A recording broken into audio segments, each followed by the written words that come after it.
بسم اللہ الرحمن الرحیم بسم اللہ الرحمن الرحیم۔ السلام علیکم ورحمۃ اللہ وبرکاتہ۔ معزز ناظرین و سامعین، دانی بھائی ایکسپوز پارٹ 2 میں خوش آمدید۔ آج کی اس ویڈیو میں دانی بھائی کے باطل عقیدے کے بارے میں آپ کو بتاؤں گا، اور عقائد کس طرح ثابت ہوتے ہیں، کن دلائل سے ثابت ہوتے ہیں اس کے بارے میں بتاؤں گا، اور جو انہوں نے دلائل دیے ہیں اپنے موقف پر اس کے بارے میں آپ کے سامنے وضاحت رکھوں گا۔ اگر آپ نے پہلی ویڈیو نہیں دیکھی تو اوپر آئی بٹن آ رہا ہوگا، آپ پہلے اس ویڈیو کو دیکھ لیں تاکہ آپ کو اس ویڈیو کو سمجھنے میں آسانی ہو۔ چلیے آج کی ویڈیو شروع کرتے ہیں۔ سب سے پہلے آپ کے لیے جاننا ضروری ہے کہ ان کا عقیدہ کیا ہے۔ جیسے انبیاء کرام اس دنیا سے وفات پا چکے ہیں، ان کا عقیدہ یہ ہے کہ آپ ابھی بھی جس جگہ بھی جہاں بھی ہوں تو آپ ان کو پکار سکتے ہیں، مدد کے لیے بلا سکتے ہیں۔ تو اس عقیدے پر موصوف نے ایک دلیل پیش کی تھی جس کو میں نے پچھلی ویڈیو میں ایکسپوز کیا۔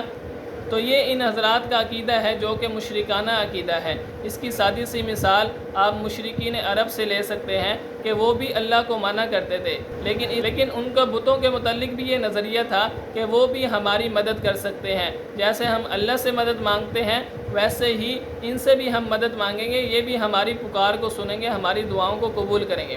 تو اللہ جل شانہ نے ان کے اس عقیدے کو بھی باطل قرار دیا، اور لوگوں سے مدد مانگنا ما فوق الاسباب، اس عقیدے کو بھی باطل قرار دیا، جو کہ میں سورۃ الاعراف کی 194 نمبر آیت سے ثابت کر چکا ہوں۔ دوسرے نمبر پر جو آپ کے لیے ضروری ہے سمجھنا کہ عقیدہ کن چیزوں سے ثابت ہوتا ہے۔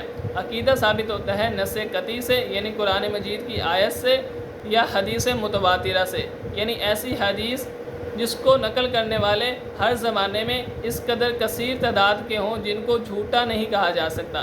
یعنی جب ایسی کوئی حدیث آئے گی تو وہ اس کو ہم عقیدے میں دلیل کے طور پر ثابت کر سکتے ہیں۔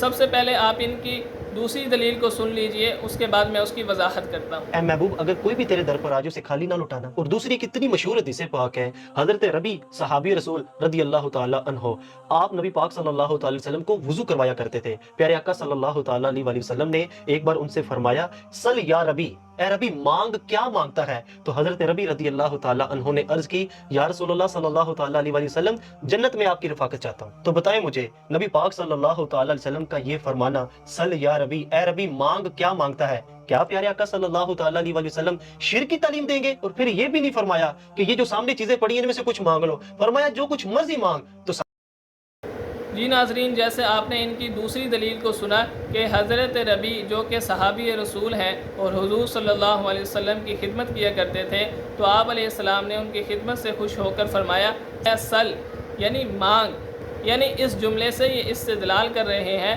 کہ حضور صلی اللہ علیہ وسلم فرما رہے ہیں کہ مجھ سے مانگو، جبکہ یہ حدیث مبارکہ سے اس بات کو قطعاً ثابت نہیں کر سکتے کہ حضور نے یہ فرمایا ہو کہ تم جہاں کہیں بھی ہو، مشکل میں ہو، تمہیں کسی چیز کی حاجت ہو تو تم مجھے پکارنا، میں تمہاری مشکل کو دور کروں گا، میں تمہاری حاجت قبول کروں گا۔ اس حدیث سے قطعاً یہ ثبوت ثابت نہیں ہوتا جو موصوف کا عقیدہ ہے۔ اور اس میں انہوں نے ایک اضافہ بھی فرمایا کہ جو تو چاہے مانگ، یہ الفاظ یہ حدیث مبارکہ میں ثابت ہی نہیں۔ اگر یہ بات ثابت ہوتی تو اس میں یہ الفاظ ہوتے، سل یا ربی ما شئت، جبکہ حدیث مبارکہ میں یہ الفاظ ہے ہی نہیں۔ یہ آپ کی سکرین پر اس وقت شو ہو رہے ہوں گے حدیث مبارکہ کے الفاظ، اس میں یہ سل یا ربی ما شئت کے الفاظ ہی نہیں ہیں۔ تو یہ موصوف کہاں سے ترجمہ لے کر آ رہے ہیں؟ بلکہ اس حدیث مبارکہ کا صحیح مفہوم میں آپ کو بتاتا ہوں۔ ایک مرتبہ اما جان عائشہ رضی اللہ عنہا کے لیے حضور صلی اللہ علیہ وسلم نے ایک دعا کی جس کو سن کر اما جان بہت خوش ہوئیں۔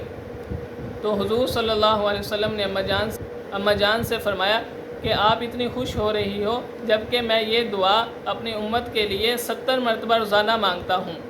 یعنی یہ الفاظ بتا رہے ہیں کہ حضور مانگتے ہیں، یعنی کس سے مانگتے ہیں؟ اللہ سے مانگتے ہیں، اور حضور صلی اللہ علیہ وسلم نے ہمیں اللہ ہی سے مانگنا سکھایا ہے۔ تو اس حدیث کا قطعاً یہ مطلب نہیں ہے کہ حضور فرما رہے ہوں کہ تم مجھ سے مانگو میں تمہیں عطا کروں گا، میں تمہیں دوں گا۔ اس کا قطعاً یہ مطلب نہیں تھا، بلکہ یہ مطلب تھا کہ میں تمہارے لیے اللہ سے مانگوں گا۔ اور اس بات میں کسی مسلمان کو شک ہو ہی نہیں سکتا کہ حضور صلی اللہ علیہ وسلم کسی کے لیے دعا کریں اور وہ قبول نہ ہو۔ یعنی جب بھی حضور صلی اللہ علیہ وسلم کسی کے لیے دعا فرمائیں گے وہ یقیناً قبول ہونے والی ہے۔ آخری جو موصوف نے دلیل دی غیبی مدد کی، میرا یہ ان سے سوال ہوگا، کیا یہ اس شخص کی کرامت تھی جو دنیا میں موجود تھا، یا دنیا سے جانے کے بعد اس نے یہ کرامت کا ظہور فرمایا؟ آپ کا عقیدہ تو یہ ہے کہ دنیا سے جانے کے بعد بھی آپ کسی سے مدد طلب کریں گے تو وہ آپ کی مدد کر دیں گے، تو لہٰذا آپ دلیل اس بات پر پیش کریں کہ حضور صلی اللہ علیہ وسلم نے یا اللہ جل شانہ نے یہ قرآن پاک میں فرمایا ہو کہ تم کسی کے مرنے کے بعد بھی ان سے مدد طلب کر سکتے ہو، اور مدد بھی وہ طلب کرنی ہے جو ما فوق الاسباب ہو، یعنی جو کسی کے دست قدرت میں نہ ہو پھر بھی وہ آپ کی مدد کر سکتا ہو۔ اس پر آپ یا تو قرآن پیش فرما دیں یا تو حدیث متواترہ پیش فرما دیں جس سے آپ کے عقیدے کا ثبوت ہو۔ تو یہ مختصر سی ویڈیو میں نے آپ حضرات کے سامنے دانی بھائی کے ایکسپوز کرنے کی رکھی، جس سے آپ کو پتہ چلے گا کہ یہ کس طرح ایک سادی عوام کو دھوکہ دیتے ہیں اور اپنے باطل عقیدے کو ثابت کرتے ہیں۔ انشاءاللہ ان کی کئی ویڈیوز ہیں جن کو میں ایکسپوز کروں گا آنے والے دنوں میں۔ تو یہ ویڈیو یہیں تک کے لیے، اگر آپ نے چینل کو سبسکرائب نہیں کیا تو چینل کو سبسکرائب کر لیں، لائک کریں، شیئر کریں۔ جب تک کے لیے مجھے دیجیے اجازت۔ السلام علیکم ورحمۃ اللہ وبرکاتہ۔